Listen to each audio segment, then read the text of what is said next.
And the deleted stuff for that is really cool too. Yes. I remember my cousin was working at this printing press, and they had like um, kind of like movie magazines, but they were like if there was like redactions or misprints or mistakes in them, they would just Yeah. throw them out, and there was like tons and tons and tons.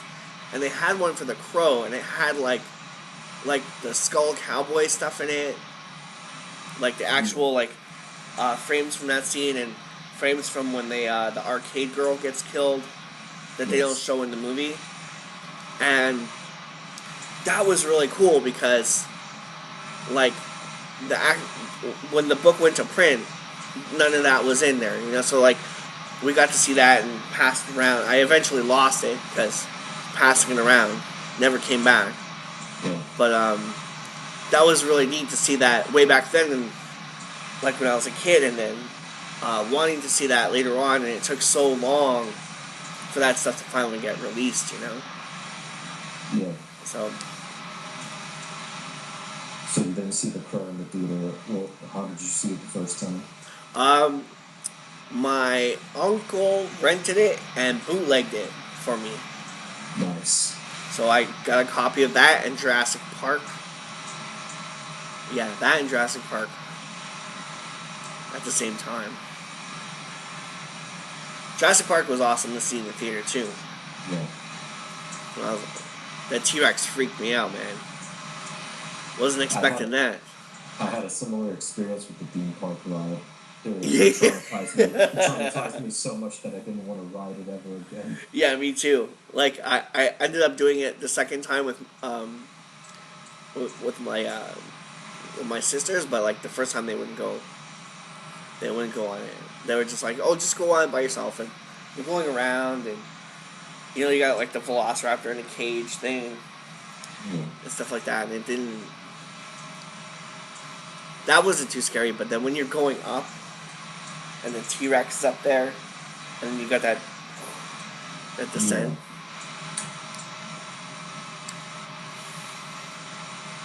That was pretty scary. It definitely was.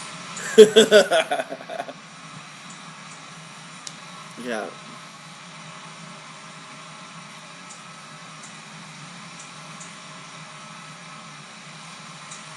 Yep. Yep. Yep.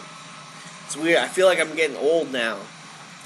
Yeah. In the You same know. here. It's like I look back and I'm like, damn. I've been around since the '70s, man. Been around since the 90s. Oh boy. Yeah. What else? I got stuck into Friday the 13th, Part 3 when I was little. I think that was my first horror movie, I think. That was scary. Like my Yeah. first horror movie in the cinema. What else? My dad tried to get me into Gremlins, but they wouldn't let me into Gremlins.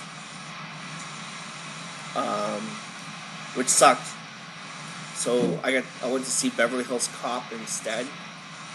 Yeah. That was awesome in the theater. Yeah. I can imagine. Eddie Murphy in his prime. Yeah. It was cool at that drive-in we went to. There was like a fenced off, not like a totally fenced off area, but there's like in front of the main screen. There's like a mini putt area and a park. So you like where the swing set is, you can swing on the swings, and like the screen is like right there, like 7 to 10 feet in front of you. Yeah. So you can swing and look up, which is pretty neat.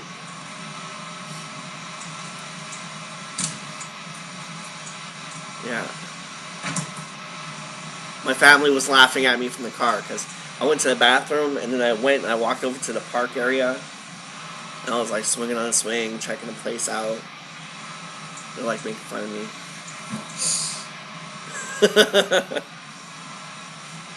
uh,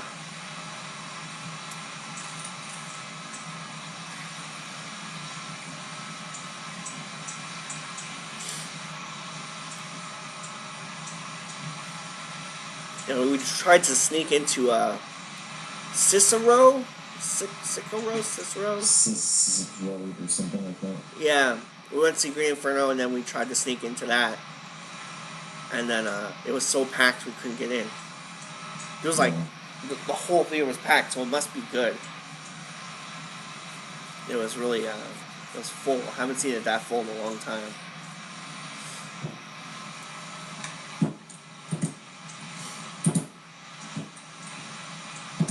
And I saw Black Mass.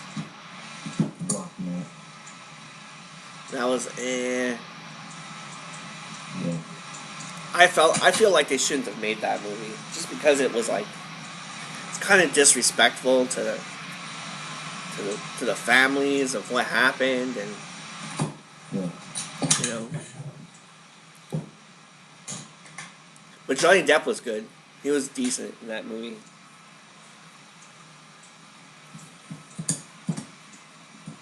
But it was a little dragged out. I don't know if you've seen this, but I think you really like it's something about the same movie.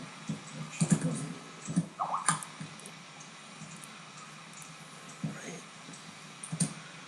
Let me get back to my. There we go. Message.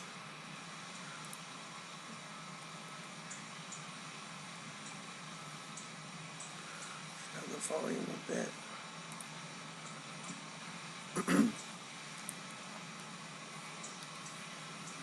Oh, damn.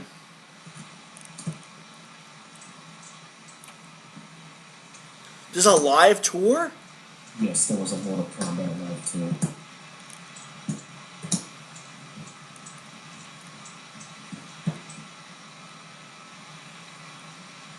The Journey Begins, that like documentary? Journey Begins, that was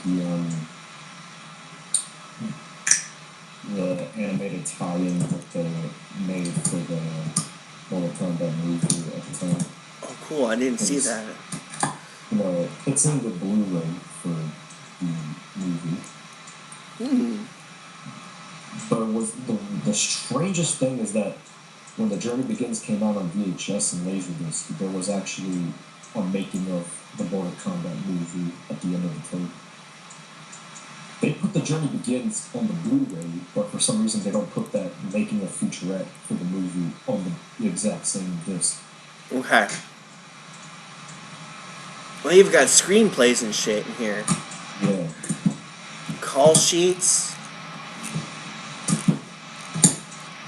Oh, this is really cool. Yeah. Transcripts. It's really cool that this guy made a fan site dedicated to the Mortal Kombat movie. Because, you know, it definitely was a movie that, you know, has a cult following. It's large enough to get its own, like, website or something like that. It's kind of like, I don't know if you've been to the site, smbmovie.com, the site that was dedicated to the Super Mario Brothers movie. Oh, no, I haven't seen that. Wait, I might have seen it. Yeah. It does sound familiar.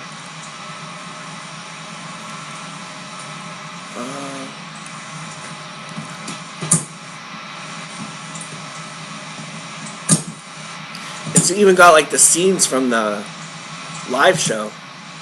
Yeah. It even has info on like the video, the releases on video and stuff like that. That's cool. And what's really cool is that the VHS says that the info on the VHS, it says that the when it originally came out, because you know VHSs, they originally come out in rental stores like Blockbuster and stuff like that. The rental, the previously viewed tape, which I own by the way, has the commercial for the soundtrack, the commercial for Mortal Kombat 3, trailers for Rumble in the Bronx 7, and Long Way Man 2. Sweet. Yeah, but then when the movie was finally released in major video stores for buying, they used the print for that one for that version didn't have the commercial for the soundtrack or the MK3 video game. I hate it when they do that. Like when they re-release stuff and then they don't put all the features on it. Yeah, Can't stand that. I can't stand that either. Like, I was happy with the Rambo trilogy Blu-ray because it's got everything on it, Yeah. like all the stuff that was lost. So it was kind of cool to go back and watch that again. Even the music videos, everything. But this is pretty awesome. Yeah. Weirdly enough, the first print on VHS that was released to the customers in major video stores has a coupon book of tons of like Mortal Kombat merchandise.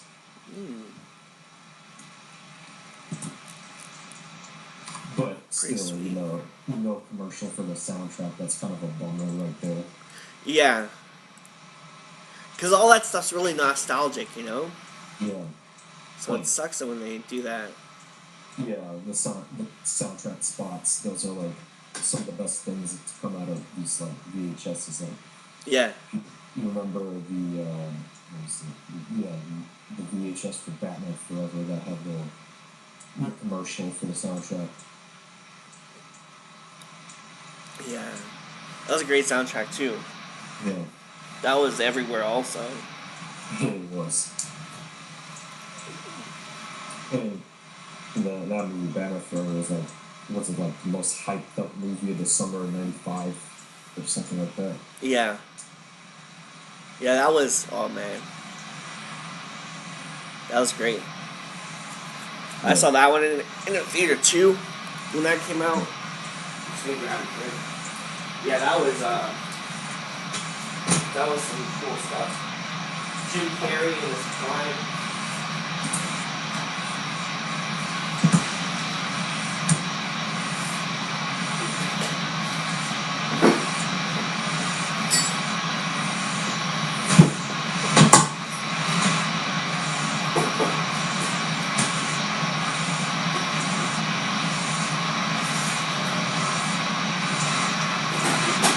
I had a Tremors marathon the other day. Tremors marathon. Yeah. Watched all the Tremors movies back to back. Sounds nice. It was like 10 hours, man. I did Damn. probably longer than that. So I did